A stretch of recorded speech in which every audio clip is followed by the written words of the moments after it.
kuasamu penuh mulia Yesus Tuhan semesta, Raja segala raja, selama-lamanya, Raja segala raja.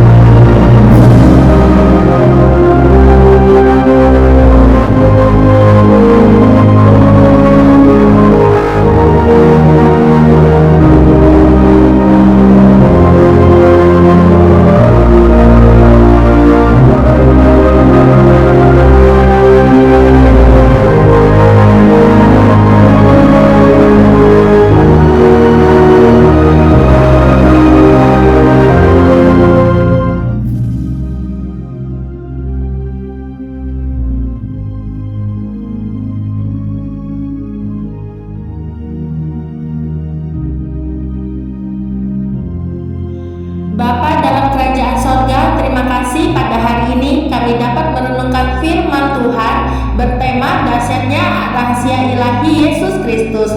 Pada hari ini episode ke-8, yaitu Sang Mesias Sejati. Urapilah hamba-Mu yang akan menyampaikan renungan dan berkatilah setiap orang-orang yang mendengarkannya. Berikan kami roh hikmat, pengertian, takut akan Tuhan, konsentrasi terfokus hanya kepada Tuhan Yesus Kristus, agar berkat-berkat firman Tuhan yang akan kami terima dimeteraikan kuasa Roh Kudus untuk bekerja berkarya nyata, bahkan melampaui akal pikiran keterbatasan kami secara manusia. Terima kasih ya Bapa, terpujilah nama-Mu. Dalam nama Tuhan Yesus penebus dan juru selamat kami yang hidup dan yang kekal selamanya, kami sudah berdoa dan mengucap syukur. Haleluya, amin. Bagian ke-8, Sang Mesias Sejati. Marilah kita mengenal Yesus Kristus sebagai Sang Mesias Sejati. Seorang Mesias yang dinantikan oleh bangsa Israel berasal dari keturunan Nabi Daud, di mana pada waktu itu mereka benar-benar merindukan seorang Mesias, yaitu Raja yang diurapi itu segera datang dan akan menjadi Raja dari orang Yahudi yang lebih berkuasa lagi dari zaman Raja Daud, leluhur bangsa Israel. Bangsa Israel berharap bahwa Mesias itu akan menjadi raja yang kemudian bangkit dan mampu mengalahkan bangsa Romawi yang saat itu sedang menjajah dan menindas bangsa Israel. Melalui Nabi Nathan, Allah menyampaikan janjinya dan kasih setianya kepada Raja Daud bahwa akan dibangkitkan seorang Mesias dari keturunan Daud yang akan mengokohkan keluarga dan kerajaan serta tahta Daud untuk selama-lamanya. Dalam kitab 2 Samuel pasal 7 ayat 16-17, keluarga dan kerajaanmu akan kokoh untuk selama-lamanya di hadapanku, tahtamu akan kokoh untuk selama-lamanya. Tepat seperti perkataan ini dan tepat seperti penglihatan ini, Nathan berbicara kepada Daud.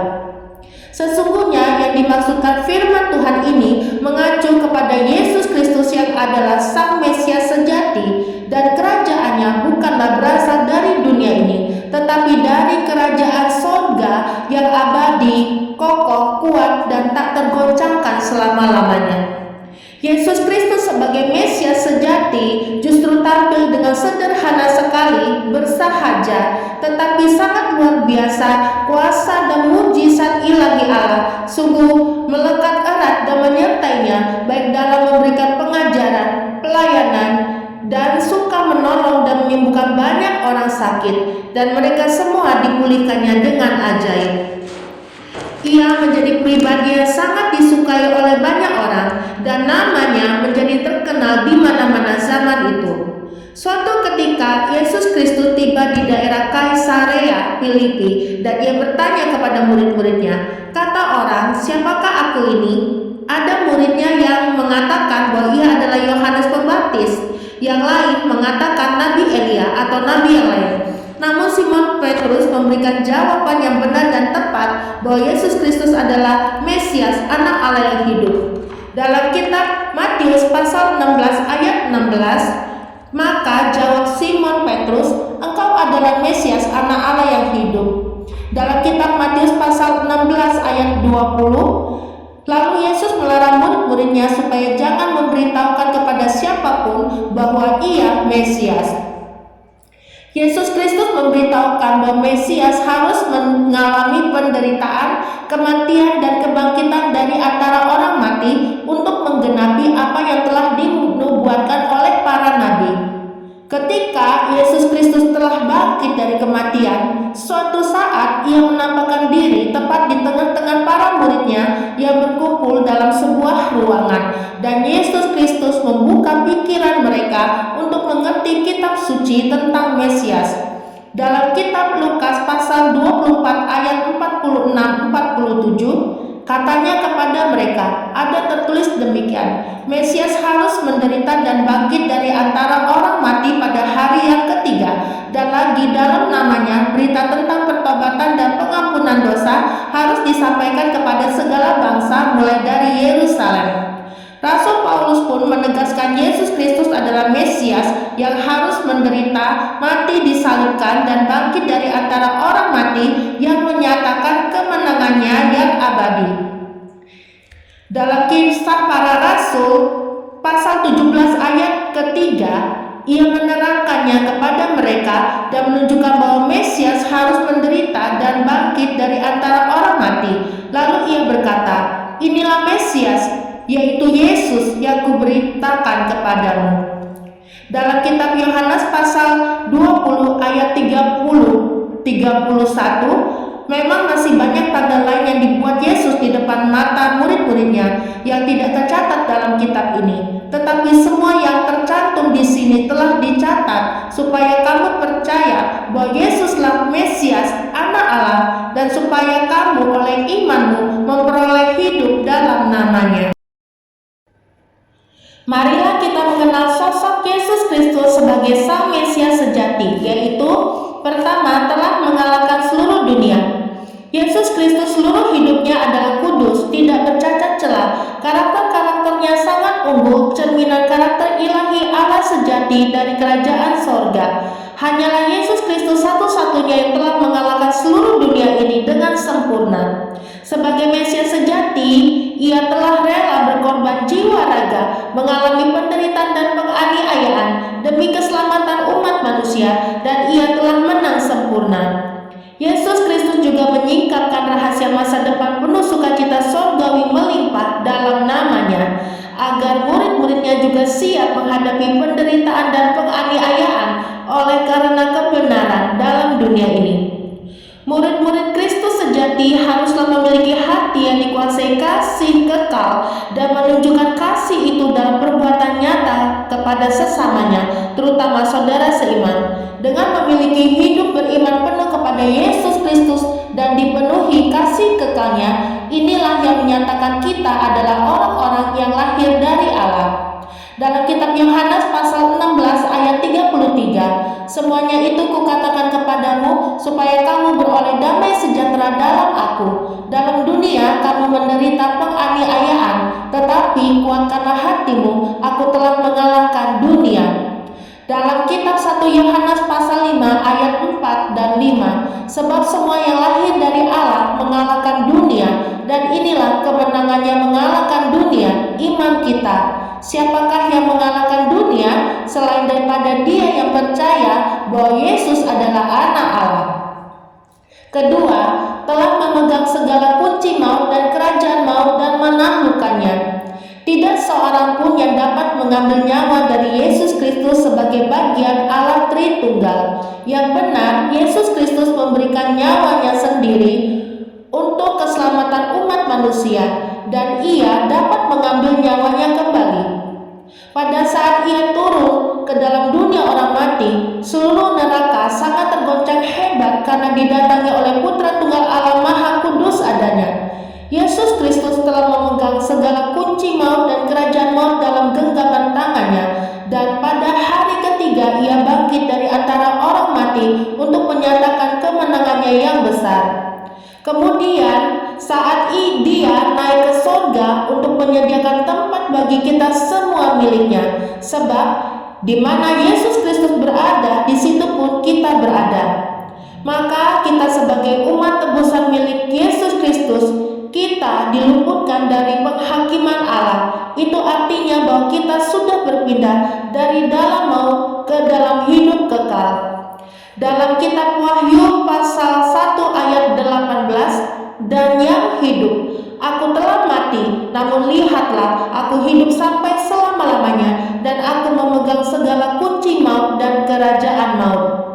Dalam kitab Yohanes pasal 5 ayat 24, aku berkata kepadamu, sesungguhnya barang siapa mendengar perkataanku dan percaya kepada Dia yang mengutus aku, ia mempunyai hidup yang kekal dan tidak turut dihukum, sebab ia sudah pindah dari dalam maut ke dalam hidup. Dalam kitab 1 Korintus pasal 15 ayat 55, hai maut, di manakah kemenanganmu?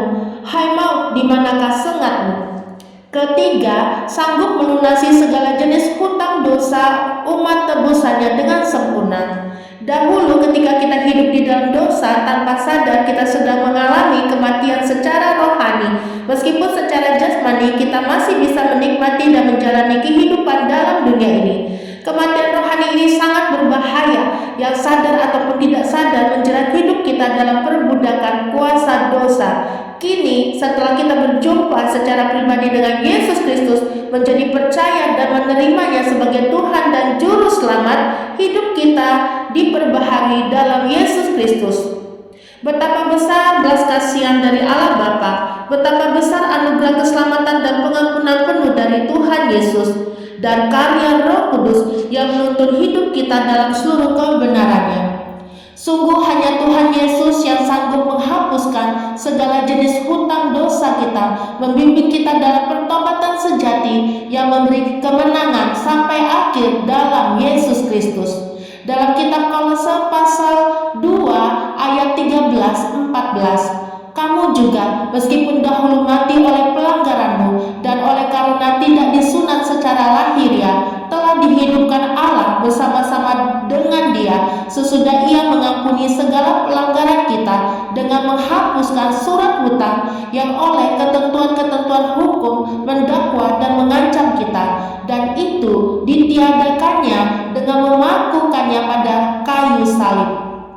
Dalam kitab Roma pasal 6 ayat 23, sebab upah dosa ialah maut, tetapi karunia Allah ialah hidup kekal dalam Kristus Yesus Tuhan kita.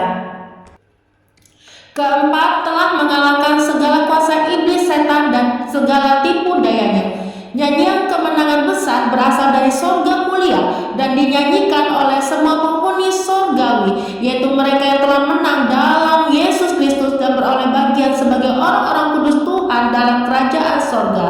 Dalam dunia, iblis setan tiada henti-hentinya mendakwa para pengikut Yesus Kristus siang dan malam. Iblis setan dengan berbagai cara licik, penuh godaan, penuh tipu daya dan tipu muslihat, menganiaya dan menjatuhkan umat Tuhan ke dalam jerat dan perangkap dosa.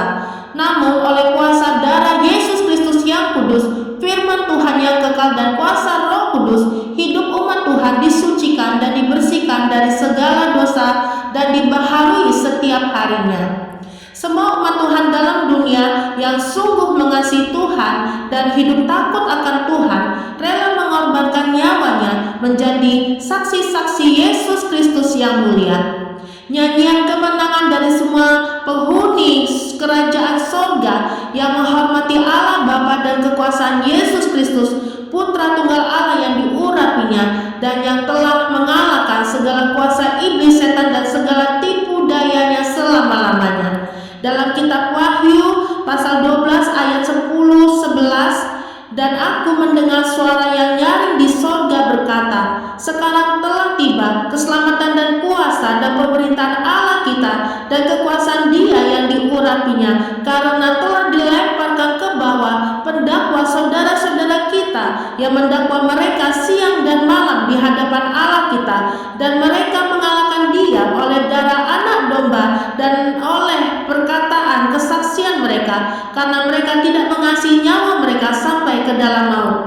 Kelima, telah mengutus murid-muridnya memberitakan Injil Kristus ke seluruh dunia. Sebelum naik ke sorga, Tuhan Yesus mengutus murid-muridnya untuk memberitakan Injil keselamatan ke seluruh dunia. Sebelum mereka menjalankan tugas memberitakan Injil ke seluruh dunia, mereka diperlengkapi oleh kuasa Roh Kudus yang tercurah dengan limpahnya dalam diri para rasul dan murid-murid Kristus, dan mencerihkan mata rohania mereka untuk memahami kitab suci. Meskipun Yesus Kristus telah terangkat ke surga disaksikan oleh para rasul dan semua murid-muridnya, tetapi kuasa ilahi dalam namanya selalu menyertai mereka dalam pelayanan, menolong dan menyembuhkan banyak orang yang pada akhirnya juga menjadi pengikut Yesus Kristus. Dan mereka semua yang percaya dan mau berkomitmen mengikut Tuhan Yesus dengan setia, lalu memberi diri dibaptis di dalam nama Allah Bapa dan Anak dan Roh Kudus. Mereka mau melayani Tuhan dengan setia, bersandar penuh kepada Tuhan dan hidupnya berjalan dalam pertobatan sejati. Apapun pekerjaan-pekerjaan yang pernah Yesus Kristus lakukan, murid-muridnya pun dibekali untuk melakukan juga pekerjaan-pekerjaan itu, bahkan pekerjaan yang lebih besar lagi dari itu. Murid-murid Kristus sejati diutus kembali oleh Tuhan Yesus dengan tugas pelayanan yang lebih besar, menjadikan semua bangsa sebagai murid-murid Kristus. Karena murid Kristus yang sejati adalah murid yang memuridkan kembali. Percaya penuh kepada janji Tuhan Yesus yang akan senantiasa menyertai semua umatnya sampai kepada akhir zaman. Sungguh kuasa dalam nama Tuhan Yesus tetap sama dahulu, sekarang, dan sampai selama-lamanya. Dalam kitab Matius pasal 28 ayat 18 sampai 20, Yesus mendekati mereka dan berkata, "Kepadaku telah diberikan segala kuasa di sorga dan di bumi. Karena itu pergilah, jadikanlah semua bangsa muridku dan baptislah mereka dalam nama Bapa dan Anak dan Roh Kudus, dan ajarlah mereka melakukan segala sesuatu yang telah kuperintahkan kepadamu. Dan ketahuilah, aku menyertai kamu senantiasa sampai kepada akhir zaman." Demikianlah renungan firman Tuhan pada hari ini. Marilah kita bersatu di dalam doa.